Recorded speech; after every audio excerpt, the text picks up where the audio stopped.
तो उर्दू ज़बान की दूसरी किताब का ये सबक नंबर 11 है। पिछली वीडियो में हमने सबक नंबर 10 ये मुकम्मल पढ़ लिया था। तो आइए हम इसको शुरू करते हैं। एक कुत्ता और बिल्ली, और ये एक नज़्म है। डाला एक कुत्ते ने एक बिल्ली को चीर, सांस ठंडी भर के बोली वो हकीर। चीर यानी चीर देना, फाड़ देना। हकीर यानी वो कमज़ोर। रहम खाती में अगर चूहे पे गाह, तो मेरा क्यों हाल होता यूं तबाह।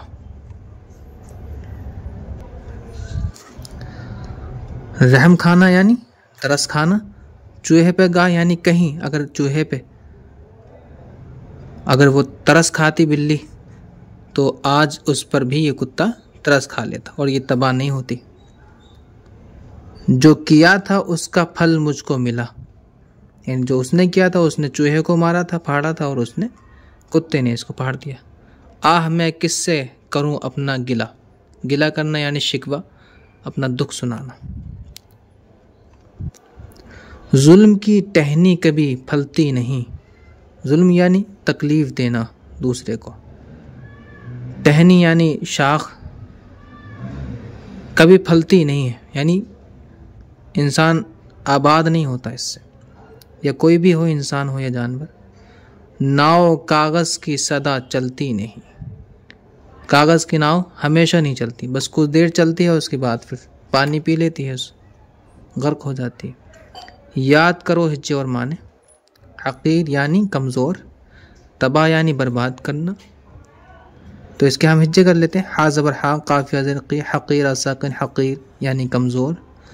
ता ज़बर ता, बा अलिफ ज़बर बा, तबाह हा साकिन, तबाह यानी बर्बाद कर देना। रा ज़बर रा, हा मीम ज़बर हम, रहम, और रहम के माने होते हैं मेहरबानी करना। गाफ अलिफ ज़बर गा, हा साकिन, गाह यानी कहीं, किसी जगह। ज़ा लाम पे जुल्म, मीम साकिन, जुल्म यानी सताना। और ये सबक नंबर 12 चूहे और बिल्ली। एक बार चूहों में सलाह ठहरी के आओ, ये ठीरी कर दिया, गलती हो गई है, यहाँ पर हा होनी चाहिए, ठहरी। यानी एक बार चूहों में ये मशवरा हुआ कि आओ किसी तरह बिल्ली का खटका मिटाएं जो हमारी कदीमी दुश्मन है।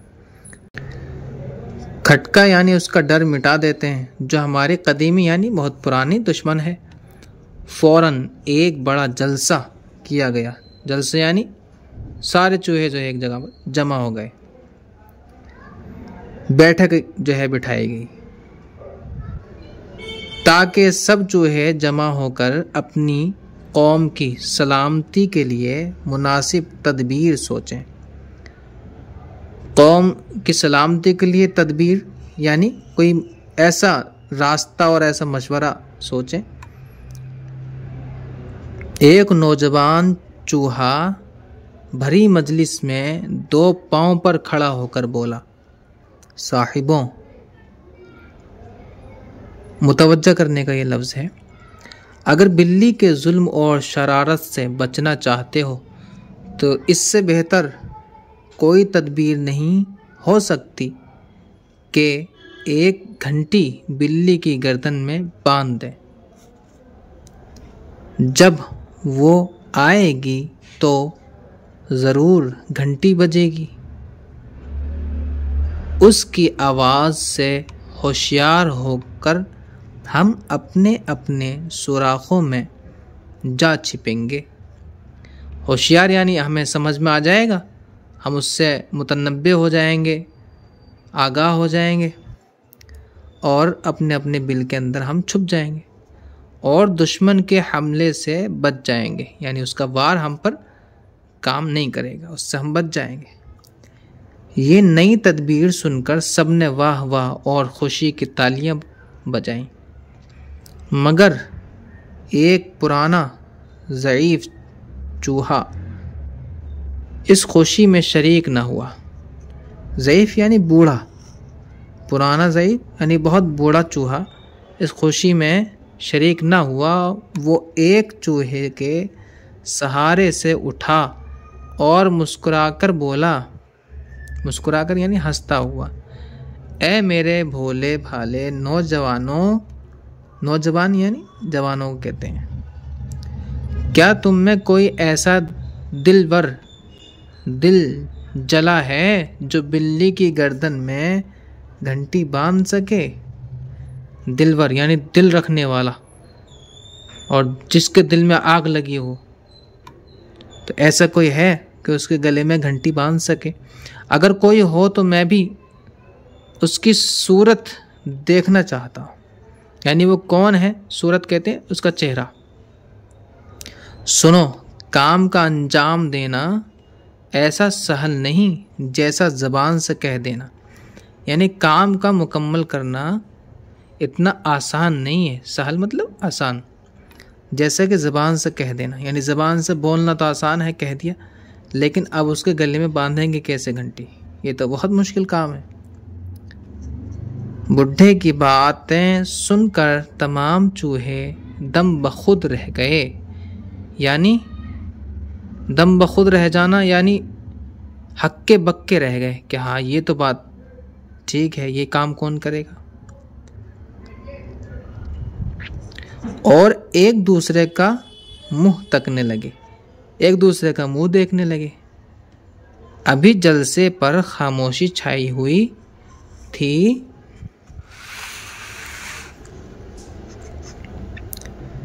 कि एक बिल्ली झपटी और सब चूहे दुम दबाकर भाग गए। सिर्फ कहने से कहीं चलता है काम, काम के करने को हिम्मत चाहिए, हौसला चाहिए। आइए हम इनके हिज्जे करते हैं। काफ ज़बर का, दाल या ज़र्दी, कदीमीम साकिन, कदीम यानी पुराना, बूढ़ा, अच्छा यानी पुराना। ज़ाद ज़बर ज़ा, ऐन या ज़रई, ज़ई, फा साकिन, ज़ईफ़ यानी बूढ़ा। दाल मीम ज़बर दम, बा ज़बर बा, दम बा, खा वापस खुद, दाल साकिन, दम बखुद यानी शजदर हो जाना, हक्का बक्का हो जाना।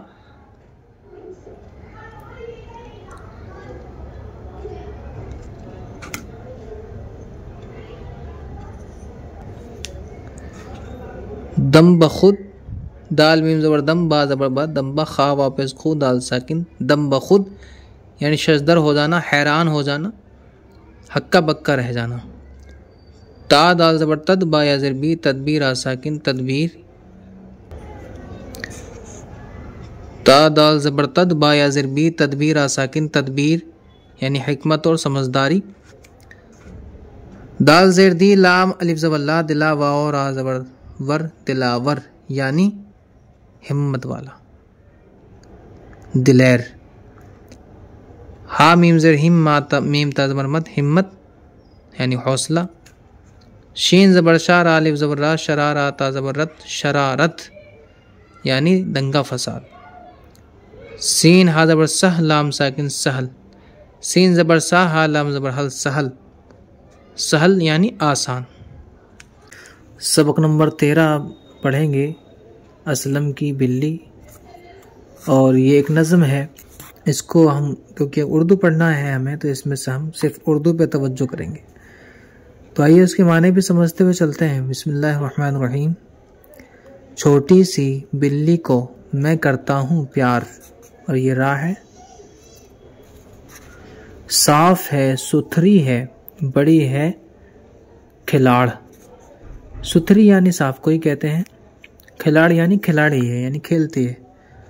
गोद में लेता हूँ तो क्या गर्म है, गाले की मानिंद रुआं नर्म है। गाले यानी जो रुई का एक गुल्ला होता है, तो उसकी तरह से, रुई की तरह से इसका जो रुआं है, जो बाल है, वो बहुत नरम है। मैं न छेड़ूं तो ना झुल्लाए वो। झुल्लाना यानी झुंझलाना, गुस्सा करना। छेड़ना यानी उस शरारत करना। मैं न सताऊं तो न गुर्राए वो। सताना यानी तंग करना, गुर्राना यानी गुस्से से चीखना। और ये अलिफ है, मिट गया है थोड़ा। खींच के दुम अब न सताऊंगा मैं। दुम यानी पूंछ, पूंछ खींचकर अब नहीं तंग करूंगा। घर में से बाहर न भगाऊंगा मैं। अब न डरेगी वो मेरी मार से। खेलेंगे हम दोनों बहुत प्यार से। सहन में, घर में, कभी मैदान में। सहन आंगन को कहते हैं, घर में यानी घर के अंदर, मैदान आप जानते हैं खुली जगह को कहते हैं। खेलेंगे चुपचाप हर एक आन में, यानी हर वक्त हम चुपचाप जो है खेलेंगे। आन से पलक झपकने का जो वक्त होता है उसको कहा जाता है। 1 सेकंड मान लें आप। गेंद उसे दूंगा मैं जब आन कर, यानी आकर। ये वाला आन नहीं है, ये आन कर यानी आकर। खेलेगी वो उसको चूहा जानकर, यानी वो चूहा समझ करके उसको खेलेगी। ताक लगाएगी दबोचेगी वो। ताक लगाना यानी छुपकर दाव लगाना कहते हैं जिसको। हमला करने के लिए जो तैयारी होती है उसको ताक लगाना कहते हैं। मार झपट्टा कभी नोचेगी वो, यानी झपट्टा मारकर छीन करके वो उसको नोचेगी। हमने बड़े प्यार से पाला उसे, कहते हैं सब चूहों की खाला उसे। गुर्राना यानी चीखना, गुस्से की आवाज निकालना। गैर रापेस गुर्रा अलिफ ज़बर रा, गुर्रा नून अलिफ ज़बर ना, गुर्राना। स्वाद और सह नून साकिन सहन, हमज़ा मद ज़बर आ नून साकिन आन, यानी पलक झपकने की जो मकदार होती है, वक्त होता है, उसको कहते हैं। तो ये सबक नंबर 14 यहाँ पर है। एक ऊंट और चूहा। एक भागा हुआ ऊंट जंगल में आवारा फिरता था और नकेल की रस्सी जमीन पर घिसट रही थी। आवारा घूमना यानी जिसका कोई मालिक नहीं होता, खुला घूमना। नकेल यानी जो नाक में रस्सी डली हुई होती है उसको नकेल बोलते हैं। घिसट रही थी यानी रगड़ खा रही थी। हरी हरी झाड़ियों के झुंड देखकर एक जगह ठिठका और चरने लगा। हरी हरी झाड़ियाँ तो आप समझते हैं, झाड़ियाँ घास ऊंची ऊंची जो होती है, झुंड वगैरह। तो झुंड यानी कि जहाँ बहुत हरी हरी घास थी, झाड़ियाँ थी, झुंड थे, वहाँ ठिठका यानी वहाँ पे ठहरा और चरने लगा यानी उसको खाने लगा। जंगली चूहे ने मौका पाकर अपने दांतों में उसकी डोरी पकड़ ली और चाहा कि ऊंट को अपने घर ले जाए। डोरी यानी रस्सी पकड़ ली और ये चाहा कि इसको अपने घर ले जाए। इताअत करना तो ऊंट की आदत ठहरी, फौरन डोरी के सहारे पर चलने लगा। इताअत करना यानी हुक्म मानना, ताबेदारी करना। ऊंट की आदत थी क्योंकि उसके नकेल पहले से थी और वो किसी की ताबेदारी में ही रहता था, तो फौरन ही वो डोरी के सहारे यानी उसके पीछे पीछे चलने लगा। यहाँ तक कि चूहा अपने सुराख पर जा पहुंचा, मगर बेचारा बहुत हैरान रहा जब इतने बड़े कदो कामत वाले मेहमान की समाई अपने तंग मकान में ना पाई। यानी वो बेचारा हैरान रह गया क्योंकि ऊंट बहुत बड़ा था। कदो कामत यानी उसकी लंबाई चौड़ाई बहुत बड़ी थी और वो उसके सुराख में समा नहीं सकता था, यानी आ नहीं सकता था। तो उसका मकान जो है वो तंग था, छोटा था। इससे वो जो है हैरान रह गया और उदास हो गया। नाचार चूहे ने सुराख खोदना शुरू किया, फिर भी इतना कुशादा न कर सका कि उसका मकसद पूरा होता, आखिर शर्मिंदा होकर बैठ रहा।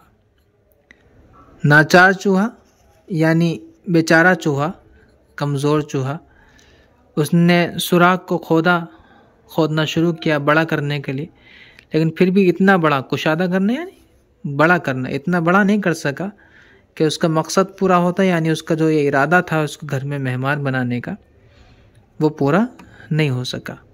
आखिर वो शर्मिंदा होकर बैठ गया। शायद तुम हंसोगे कि बड़ा ही अहमक चूहा था जिसने ये बेहुदा ख्याल बांधा। अहमक यानी बेवकूफ़, बेहुदा ख्याल यानी ख़राब इरादा किया जिसने, और बेफ़ायदा कोशिश की जिसका कोई फ़ायदा नहीं, खोदा भी उसने और उसका कोई फ़ायदा नहीं हुआ। मगर तुम गौर करो कि जो आदमी फजूल और बेहुदा कामों में अपनी उम्र ज़ाय करते हैं, क्या वो उस चूहे से ज़्यादा नादान नहीं है? यानी चूहा तो नादान ही है, उसको अक़ल सलीम नहीं दी गई, अच्छा बुरा नहीं जानता। लेकिन इंसान तो सब कुछ जानता है, लेकिन फिर भी बेहुदा कामों में अपना वक्त ज़ाय करता है, उम्र गुजारता है। ज़ाय करना यानी ख़राब करना। तो वो उस चूहे से भी ज़्यादा नादान है और बेवकूफ़ है, अहमक है। क्या क्या ख्याल बांधे नादान ने अपने दिल में, पर ऊँट की समाई कब हो चूहे के बिल में। समाई यानी वो कैसे आ जाए उसके अंदर, आ नहीं सकता, समा नहीं सकता। और इसके हम हिज्जे करेंगे, इसके माने समझेंगे। हमज़ा मद ज़बर आ, वाव अलिफ ज़बर वा, आवा राहा ज़बर रह, आवारा यानी जो आज़ाद हो, खुला हुआ। नून अलिफ ज़बर ना, मीम मीम पेशमुम, काफ नून ज़ेर किन, मुमकिन, नामुमकिन यानी जो हो नहीं सकता। मीम काफ ज़बर मक, स्वाद दाल ज़बर सद, मकसद यानी मुराद, तलब, जो इरादा है। काफ अलिफ ज़बर का, मीम ता ज़बर मत, कामत यानी कद। काफ पेश कु, शीन अलिफ ज़बर शाह, कुशा दाल हा ज़बर दा, कुशादा यानी चौड़ा, खुला हुआ। हमज़ा ज़ेर ई, ता अलिफ ज़बर ता, इताअन ता ज़बर अत, इताअत यानी ताबेदारी, पैरवी करना। ज़ाद अलिफ ज़बर, इसको हम ज़ाद पढ़ेंगे। ज़ाद अलिफ ज़बर ज़ा, हमज़ा ऐन ज़ेर ए, ज़ाए यानी बर्बाद करना, ख़राब करना। हमज़ा हा ज़ेर एह, मीम का ज़बर मक, अहमक, अहमक यानी बेवकूफ़। सबक नंबर 15, एक शहरी और जंगली चूहा। इसको आज हम पूरा पढ़ेंगे इंशाल्लाह। तो जैसे कि हर बार बता चुके कि इसको हम रवा ही पढ़ेंगे, तो आइए हम शुरू करते हैं। एक चूहा शहर के अंदर किसी अमीर घर में रहता था, जहाँ अच्छी अच्छी खुश मज़ा चीज़ें खाने को मिलती थी। खुश मज़ा यानी अच्छे जायके वाले। एक रोज़ वो अपने जंगली दोस्त की मुलाकात को गया, जिसका सुराख खेत के किनारे था। मुलाकात यानी मिलने के लिए गया। जंगली चूहे ने मेहमान की बड़ी आओ भगत और खातिर तवाज़ा की। आओ भगत यानी उसकी बड़ी खिदमत की और खातिर तवाज़ो की।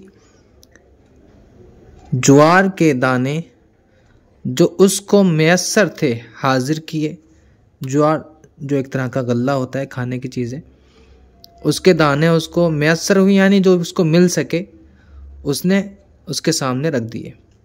शहर के चटोरे चूहे ने मेज़बान की खातिर से कुछ खाया तो सही, पर ये रूखी सूखी ग़िज़ा उसको क्यों भाने लगी।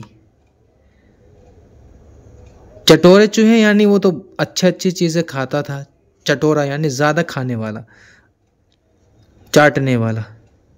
मेज़बान कहते हैं अहले खाना को, जिसके घर मेहमान कोई जाता है तो जाने वाला मेहमान होता है, और जिस घर में कोई मेहमान आया है तो वो घर वाला जो होता है मेज़बान कहलाता है। रूखी सूखी तो आप समझ गए होंगे। तो उसको ये खाना जो है नहीं भाया, यानी अच्छा नहीं लगा। शहरी था बड़ा तमीज़दार, पहले तो इधर उधर की बातें करता रहा। फसल और मौसम का हाल पूछा, उसके गुजारे की सूरत दरियाफ्त की। फिर बोला, भाई तुम कैसे वीरान जंगल में ज़िंदगी बसर करते हो, जहाँ कोई मज़ेदार खाना नसीब नहीं। आओ ज़रा मेरे साथ चलो, वहाँ तुम देखोगे कैसे कैसे अच्छे घर और क्या क्या लजीज। यहाँ पे या के नुक्ते छूट गए तो उनको हम लगा लेते हैं। लजीज यानी जायकेदार नेमतें खुदा की दी हुई मौजूद हैं। जंगली चूहे ने शहरी दोस्त की ज़ियाफ़त बड़ी खुशी से कबूल की। ज़ियाफ़त यानी उसकी दावत, और उसकी ज़ियाफ़त कहते हैं खाने पे बुलाने को। तो उसकी जो दावत थी वो उसने कबूल कर ली। शाम को दोनों रवाना हुए और आधी रात गए घर जा पहुँचे। शहरी ने उसको फ़ौरन नफीस खाने पर जो घर वालों का बचा कुचा रखा था जा बिठाया। चूहे अभी यूं ही सा खाने पाए थे कि बिल्ली की खौफनाक आवाज़ कान में आई, मियाऊं मियाऊं। अब दोनों के दिल धड़कने लगे और औसान ख़ता हो गए। औसान ख़ता हो जाना यानी बौखला जाना, हक्का बक्का रह जाना। और जब जहन काम नहीं करता है किसी का खौफ की वजह से, उस वक्त के लिए औसान ख़ता बोला जाता है, जब जहन काम करना छोड़ देता है खौफ की वजह से। नाचार पत्ता तोड़ भागे और सुराख में जा घुसे। पत्ता तोड़ भागना यानी बहुत तेजी से भागे। जब बिल्ली चली गई और कुछ खतरा बाकी न रहा तो शहरी ने फिर खाने की तवाज़ो की, मगर जंगली दोस्त ने बहुत मिन्नत से वापसी की इजाज़त चाही और यूं कहता हुआ चल दिया, यारो अगर तुम्हारे शहर में गुजारे का यही वतीरा है तो तुम्हें मुबारक रहे। मुझको वही अपना बेवकूफ़ घर और सादी ग़िज़ा काफ़ी है। यानी अगर यही तरीक़ा है तुम्हारे खाने का कि जब बिल्ली आती है फिर भागते हो, घर वाले आते हैं तो फिर भागते हो, सुकून से खाना भी नहीं खाते, तो ये तरीक़ा आपको ही मुबारक रहे, हमारे लिए तो वही रूखी सूखी ही काफ़ी है। और ये नज़म है, मिले खुश्क रोटी जो आज़ाद रहकर, तो वो खौफ और लज्जत के हलवे से बेहतर। यानी लज्जत जिसमें है और खौफ है, लज्जत तो है लेकिन खौफ और डर जो है बना हुआ है, तो ऐसे खाने से, ऐसे हलवे से वो खुश्क रोटी सूखी रोटी बेहतर है। जो टूटी हुई झोंपड़ी बेज़रर हो, यानी जिसमें कोई नुकसान नहीं है, ज़रर नहीं है कोई, चाहे वो झोपड़ी ही है लेकिन नुकसान कुछ नहीं है उसमें। भली उस महल से जहाँ कुछ ख़तरा हो, यानी जहाँ पे ख़तरा हो हर मोड़ पर हर वक्त, ऐसे महल से वो झोपड़ी बेहतर है जिसमें कोई ख़तरा नहीं। और इसको हम हिज्जे करेंगे और याद रखेंगे, इसके माने सीखते हैं। ता ज़बर ता, वाव वाली ज़बर वा, तवा ज़ाद ऐन पेश ज़ो, तवाज़ु। तवाज़ु यानी खातिर करना, आवभगत करना। आ ता ज़बर ख़त, खा ता ज़बर ख़त, रा हा ज़बर रह, ख़तरा यानी खौफ डर। ज़ाद ज़ी, या अलिफ ज़बर या, ज़िया फ़ा ता ज़बर फ़त, ज़ियाफ़त यानी मेहमान, मेहमानी, मेहमानदारी। मीम याद मेज़, ज़ा साकिन मेज़, बा अलिफ ज़बर बा, मेज़बा नून साकिन मेज़बान यानी मेहमानी करने वाला, घर वाला, अहले खाना। लाम ज़बर ज़ाल याद ज़ी, लज़ीज़, ज़ाल साकिन लज़ीज़ यानी जायकेदार, लज्जत भरा हुआ। खा वाओ पेशखोन, फ़ा साकिन खौफ, नून अलिफ ज़बर ना, खौफना, काफ साकिन खौफनाक यानी डरावना। मीम पेश मुँह, या सीन ज़बर यस, मुयस्सर, सीन रा ज़बर सर, मुयस्सर यानी हासिल होना। वाव ज़बर वा, ता या ज़ेर ती, वतीरा हा ज़बर रह, वतीरा यानी तरीक़ा, ज़रिया। नून ज़बर ना, फा या ज़ेर फ़ी, नफ़ीस, सीन साकिन, नफ़ीस यानी साफ़ सुथरा। बा बड़ी ज़ेर बे, ज़ा ज़बर ज़ा, रा ज़बर रर, बेज़रर। बेज़रर का मतलब होता है बेखौफ, बेनुकसान, यानी किसमें जिसमें नुकसान ना हो कुछ।